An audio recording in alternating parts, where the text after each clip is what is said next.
Perang kembali meletus di Asia Tenggara. Thailand dan Kamboja terlibat dalam bentrokan bersenjata mematikan di perbatasan. Jet tempur, roket, dan ribuan warga sipil mengungsi. Tapi mengapa dua negara tetangga ini bisa kembali bertikai?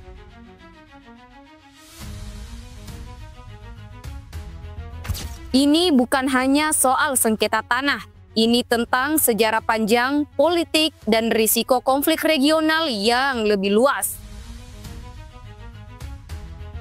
Konflik antara Thailand dan Kamboja punya akar sejarah panjang. Sejak puluhan tahun lalu, kedua negara berselisih soal wilayah perbatasan, terutama di sekitar kuil-kuil kuno warisan Khmer.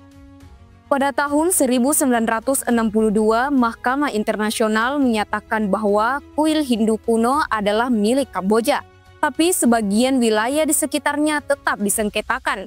Dan inilah yang berkali-kali memicu baku tembak di lapangan. Konflik terbaru pecah pada 24 Juli 2025. Menurut laporan, Kamboja menembakkan roket ke wilayah Thailand dan menghantam rumah sakit. Thailand merespon dengan mengerahkan jet tempur F-16 yang menghantam posisi militer Kamboja.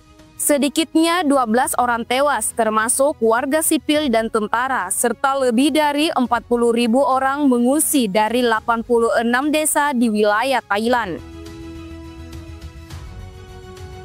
Thailand menutup semua pos perbatasan dan menarik duta besar dari Phnom Penh.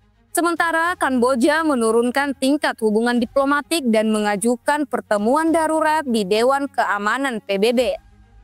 Retorika kedua belah pihak memanas. Thailand menyebut tindakan Kamboja sebagai agresi terang-terangan. Kamboja menegaskan mereka hanya membalas pelanggaran wilayah. Konflik ini berdampak langsung ke warga. Ribuan orang harus meninggalkan rumah. Sekolah, rumah sakit, dan fasilitas umum ditutup. Bantuan kemanusiaan pun sulit masuk karena wilayah dalam status siaga militer.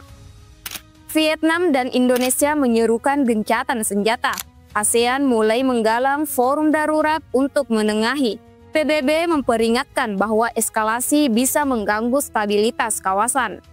Namun, hingga video ini dibuat, belum ada kesepakatan damai. Analis militer memperingatkan jika konflik tak diredam, aktor regional lain bisa terseret. Misalnya jika bentrokan menyentuh jalur ekonomi atau proyek-proyek ASEAN seperti rel kereta Pan-Asia. Ini bukan sekadar konflik lokal, ini bisa menjadi ancaman kawasan. Sejarah sudah cukup membuktikan, konflik Thailand dan Kamboja hanya membawa penderitaan. Jalan damai harus diambil, karena jika tidak, yang menjadi korban adalah rakyat. Bagaimana menurutmu? Apakah konflik ini bisa segera selesai?